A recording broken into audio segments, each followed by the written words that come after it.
mengatakan afdalul dzikri la ilaha illallah. Zikir yang paling afdal adalah la ilaha illallah. Itu terjemahannya. Kalau maknanya lebih dalam dari itu, afdalul dzikri itu kalau dimaknai zikir yang paling lezat, zikir yang paling nikmat adalah la ilaha illallah. Apa arti ilah? Sehingga Nabi mengatakan itu. Ternyata kalau orang betul-betul membaca la ilaha illallah, ilah salah satu maknanya adalah tempat hati bergantung, tempat hati nancap, tempat hati berkiblat, tempat hati condong. Jika kita katakan tiada lagi kecondongan hatiku, tiada lagi semua yang aku inginkan, yang aku cintai kecuali Allah. Inilah yang disebut oleh Imam Ibnu Athaillah kemerdekaan seorang hamba. Hurriyatul abd. Baru disebut Abdullah. Maka orang yang menyebut la ilaha illallah, tiada lagi tempat kami bergantung, tiada lagi tempat kami memuja, tiada lagi tempat kami menyembah kecuali Allah. Di saat itulah dia menjadi merdeka. Oleh karena itu seorang mukmin jiwanya merdeka. Kalau bahasa kawan kami Ustadz Hanafi, gak ada lagi urat takutnya, gak ada lagi rasa takutnya kecuali kepada Allah. Yang punya zikir ini hanya ahli-ahli qalbu, bukan orang yang suka ceramah kayak saya ini, bukan yang suka debat, bukan yang suka menyalah-nyalahkan orang, membidah-bidahkan orang, enggak. Mereka ini lebih suka menyebut nama Allah, la ilaha illallah. Terdiri dari apa kalimat ini? Ulama-ulama ahlus sunnah mengatakan la ilaha illallah itu terdiri dari dua inti. La ilaha namanya nafi. Nafi sudah jadi bahasa Indonesia, penafian. Ditiadakan apapun dalam pikiran, apapun dalam hati, illallah, kecuali Allah. Makanya ulama-ulama terdahulu punya teknik membaca la ilaha illallah, ada tekniknya. Kenapa Bapak Ibu baca la ilaha tidak ada merindingnya, tidak ada getarannya? Karena tidak punya teknik. Buat rendang, kalau tidak diaduk, santan dan airnya pisah enggak Pak? Adukan itulah kira-kira ilustrasi. Baca la ilaha illallah, kalbunya harus diaduk. Mengaduk kalbu itulah, menghantam kalbu itulah yang membuat kalbu itu terasa tenang. Disitulah getaran-getaran kulit terasa, gemetar, bulu roma berdiri. Ada rasa yang tidak bisa diceritakan. Tapi kalau mau tahu, fas'alu ahla dzikri, tanyalah ke ahlinya. Ya. Itu tidak diobral. Tidak diobral. Kalau zikir-zikir biasa, itu bisa dijelaskan kapanpun. Tapi kalau tekniknya tidak. Nah itu nafi. Illallah itu isbat. Apa arti isbat? Isbat berarti penetapan. Tiada yang disembah kecuali Allah. Tiada yang dituju kecuali Allah. Tiada yang diharap kecuali Allah. Orang kalau begini, PNS kalau begini, karyawan kalau begini gak perlu fingerprint. Kerjanya pasti selesai. Kenapa sekarang harus pakai fingerprint, pakai daftar hadir? Karena orang-orang tidak serius bekerja. Dia hanya takut ke atasannya. Jadi gak takut kepada Allah. Takut dengan report laporan-laporan manusia, tapi tidak takut dengan laporan-laporan malaikat-malaikat Allah. Bapak Ibu Saudara, ikhwan akhwat fillah. Maka Nabi SAW ketika ditanya, bagaimana cara kami memperbaharui iman kami yang usang wahai Rasulullah? Apa kata beliau? Hadis masyhur, aksiru min qauli la ilaha illallah. Banyak-banyak baca la ilaha illallah. Maka hari ini kita bisa saksikan, siapapun yang lisannya dan kalbunya banyak menyebut nama la ilaha illallah, dipastikan merekalah orang paling bahagia. Merekalah iman yang paling segar. Jadi yang iman yang paling segar bukan yang bergelar doktor atau LCMA, yang bergelar buya, syekh, ustadz, tidak. Yang punya kebahagiaan sangat tinggi jika dia zikir dengan zikir yang tinggi, yaitu la ilaha illallah. Tapi banyak orang bertanya lagi, Ustadz, saya sudah pakai tekniknya, sudah belajar ke gurunya, kenapa saya tidak merasakannya? Jawabannya lebih mudah lagi. Mungkin dosisnya kurang atau kelebihan. Karena zikir itu syifaun, obat. Allah menyebut Quran zikir.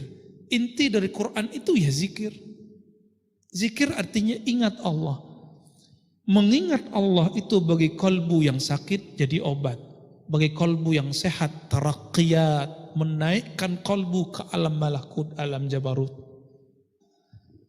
Oleh karena itu, Rasulullah SAW pertama dapat wahyu itu zikir. Iqra bismi rabbik. Bacalah dengan nama Rabbmu. Siapa nama Rabbmu? Allah. Maka dosis pertamanya nyebut nama Allah. Turun lagi surat Al-Muddathir, Al-Muzammil. Di Al-Muzammil dia katakan wazkurisma rabbik. Sebut nama Rabbmu. Siapa nama Rabb penciptamu? Allah. Maka zikirnya Rasulullah di kalbunya selama bertahun-tahun adalah nyebut nama Allah, Allah, Allah. Tapi oleh kawan dibid'ahkan. Itu namanya zikir kalbu.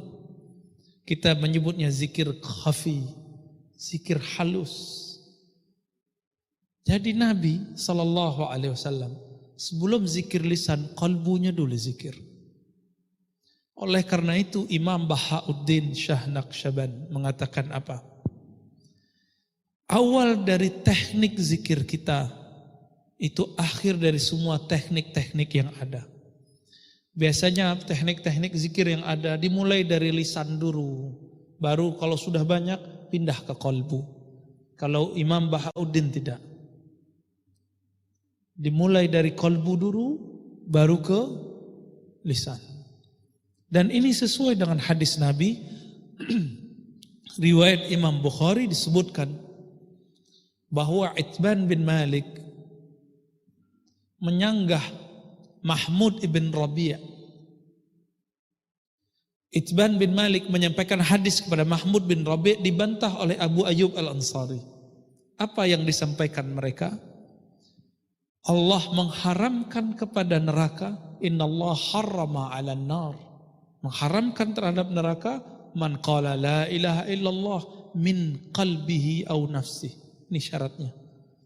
Siapa yang membaca la ilaha illallah dari kalbunya, dari nafsnya, dari jiwanya. Ini hadis Sahih Bukhari di Kitabul Ilm.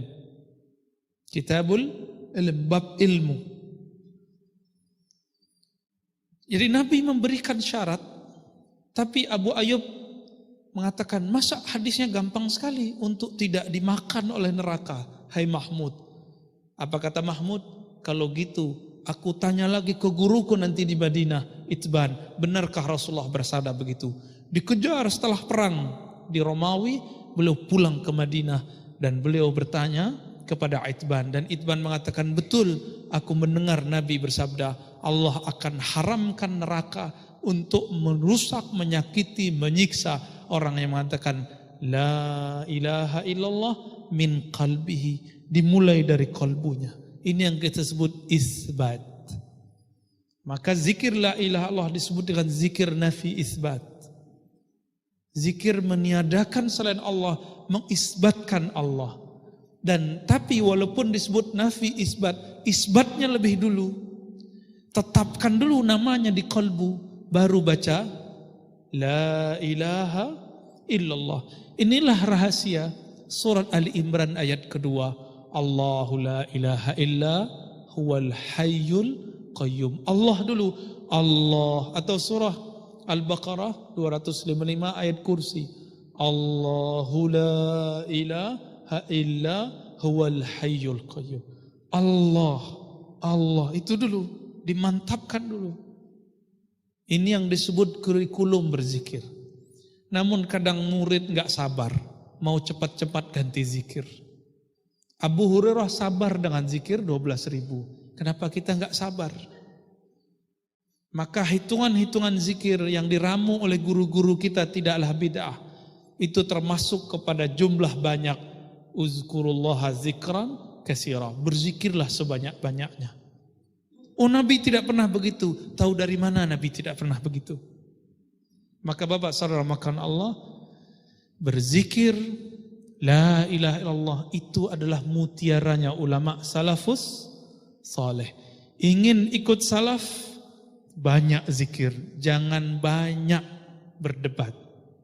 Ingin ikut ulama salaf, banyak menafi isbat la ilaha illallah. Maka guru-guru kami kadang-kadang ada yang mengijazahkan zikir la ilaha illallah 70.000. Ada yang 11.000, ada yang 100. Tergantung si murid ini sanggupnya yang mana. Sedangkan di hadis-hadis Nabi, contoh-contohnya sederhana. Ada yang 10 kali, ada yang 3 kali, ada yang 25, ada yang 70, ada yang 100. Itu bukan angka batasan, itu cuma angka contoh. Disebut dalam bahasa Arab lil mithal, untuk memberikan contoh. Kenapa? Sayyidatuna Aisyah radhiyallahu taala anha mengatakan, Nabi setiap nafasnya zikir.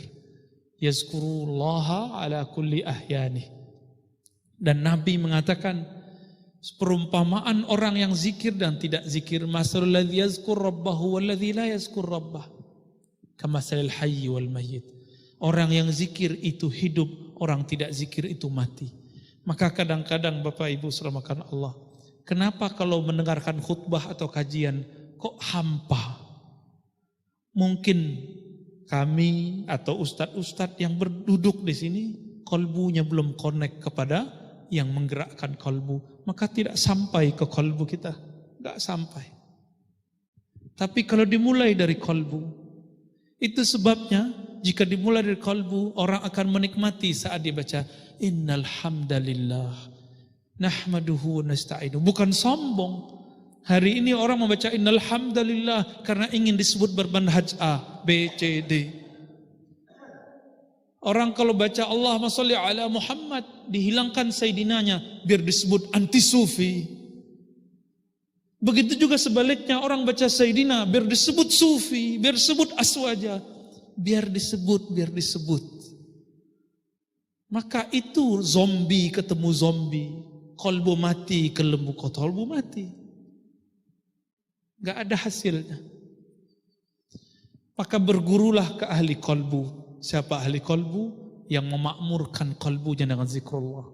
Inilah makna surat An-Nur ayat 36. Fi buyutin azinallah an yurfa'a ismuhu, ya. Di rumah-rumah anturfa ismuhu, di rumah-rumah yang Allah izinkan. Fi buyutin azinallah anturfa. Gimana Ustaz ayatnya? Ya, surat An-Nur ayat 35, 36. Ini 36-nya. Fi buyutin, di rumah-rumah.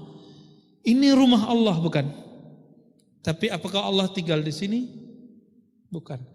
Maka jika disebut rumah Allah fi buyutin, inti dari rumah Allah itu bangunan yang bagus ini, mimbar yang gagah ini, atau kaligrafi itu, atau qalbu mukmin yang menyebut nama Allah. Qalbu mukmin. Maka fi buyutin azinallah, di buyut-buyut, di rumah-rumah yang Allah izinkan diangkat namanya di situ. Yusabbihu, bertasbih di situ pada saat pagi dan sore. Maksudnya dari pagi sampai sore, sore sampai pagi. Maka ada namanya masjid bangunan di semen, tapi ada masjid qalbu. Itu ayatnya. Karena tempat berzikir hakiki itu di qalbu. Coba rasakan Pak, sudah pergi umroh, sudah pergi haji. Kalau qalbu tidak dibawa ikut umroh, nggak ada hasilnya. Yang ada ingin disebut Pak Haji. Kecil hati dipanggil nama. Seperti orang bergelar kecil hati tidak disebut gelarnya. Kawan saya ingin dihargai sebagai dokter, mengenalkan diri menyebut saya dokter fulan. Geli telinga dengarnya. Tidak usah sebut dokter, tidak usah sebut haji. Buktikan dengan ilmumu, buktikan dengan amalmu. Pantas gak punya gelar dokter? Pantas gak punya gelar haji? Gak usah sebut buya, ustadz, syekh, mursyid. Buktikan dengan qalbunya. Ya'malu fasyarallahu a'malakum. Beramal saja kamu, Allah akan melihat hasilnya.